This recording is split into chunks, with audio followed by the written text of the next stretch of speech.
Hi అండి, welcome back to my channel. ఈరోజు వచ్చేసి చామదుంపల పులుసు. ముందుగా గ్యాస్ స్టవ్ వెలిగించుకోవాలి. స్టవ్ వెలిగించుకుని ఒక గిన్నె పెట్టుకోవాలి. గిన్నె వేడెక్కిన తర్వాత అందులో ఆయిల్ వేసుకోవాలి. ఆయిల్ వేడైన తర్వాత అందులోనే ముందుగా మనం కట్ చేసి పెట్టుకున్న ఆనియన్స్ వేసుకోవాలి.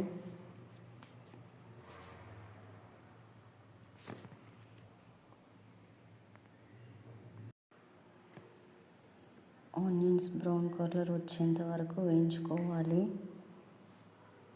మాడిపోకుండా చూసుకోవాలి.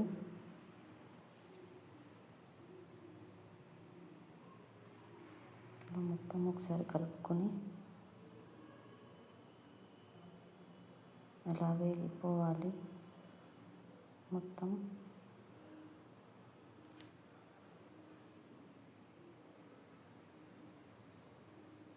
ఆ తర్వాత అందులోకి జీలకర్ర మెంతులు వేయించి పెట్టుకున్నవి చూడండి, ఇలా వేయించి పెట్టుకున్నవి మిక్సీ పట్టుకోవాలి.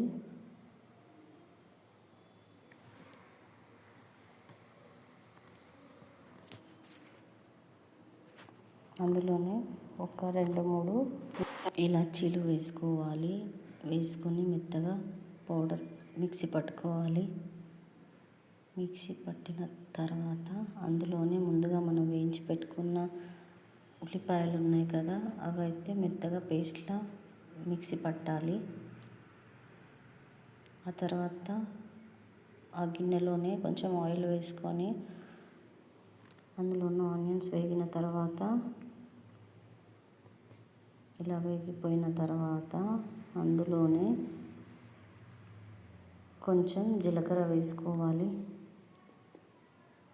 1 స్పూన్ జీలకర్ర వేసుకోవాలి. జీలకర్ర కూడా వేగిన తర్వాత 1 కప్పు పచ్చిమిర్చి వేసుకోవాలి.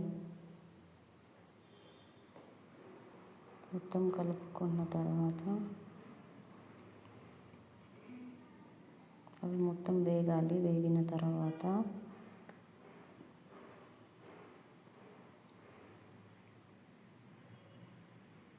అందులోనే ఒక 2 స్పూన్ల సాల్ట్ వేసుకొని మళ్ళీ ఒకసారి కలుపుకోవాలి. ముందుగా మనం మిక్సీ పట్టుకున్న ఉల్లిగడ్డ పేస్ట్ ఏదైతే ఉందో అది కూడా అందులో వేసుకొని ఒకసారి కలుపుకోవాలి మొత్తంగా.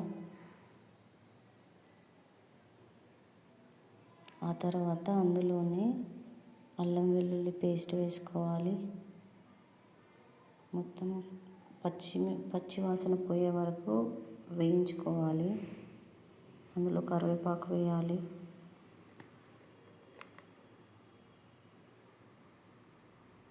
మళ్ళీ మొత్తం ఒకసారి కలుపుకోవాలి.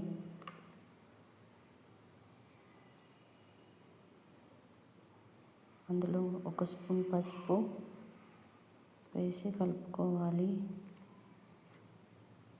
ఆ తర్వాత అందులోనే చామగడ్డ దుంపలు ముందుగా ఉడకబెట్టి కట్ చేసుకున్నవి అందులోకి వేసేసుకోవాలి. వేసుకొని అంతా ఒకసారి కలుపుకోవాలి. నూనెలో వేగేలాగా చామదుంపలు కొద్దిసేపు కలుపుకోవాలి. తర్వాత మనం మిక్సీ పట్టుకున్న జీలకర్ర మెంతుల పౌడర్ ఏదైతే ఉందో అది కూడా వేసేసుకోవాలి. అందులోనే వేసుకొని మళ్ళీ ఒకసారి అంతా కలిసేలా కలుపుకోవాలి. ఇప్పుడు అందులో రుచికి సరిపడా కారం వేసుకోవాలి. వేసుకొని మొత్తం కలుపుకోవాలి ఒకసారి. ఎందుకంటే మనం ముందుగానే సాల్ట్ వేసేసుకున్నాం కాబట్టి ఇప్పుడు సాల్ట్ వేయాల్సిన పని ఏం లేదు. పోపుకి వేసినప్పుడే మనం సాల్ట్ వేసేసుకున్నాము. అందులో చింతపులుసు కూడా వేసుకోవాలి.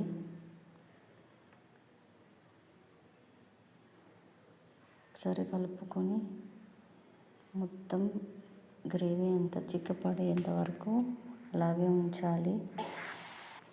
ఇప్పుడు దగ్గరికి అయిపోయింది గ్రేవీ మొత్తం. చివరిలో కొత్తిమీర వేసుకొని దించేసుకోవడమే. ఎంతో రుచికరమైన చామదుంపల పులుసు తయారైపోయింది. మీరు కూడా ఇలా ఒకసారి ట్రై చేయండి.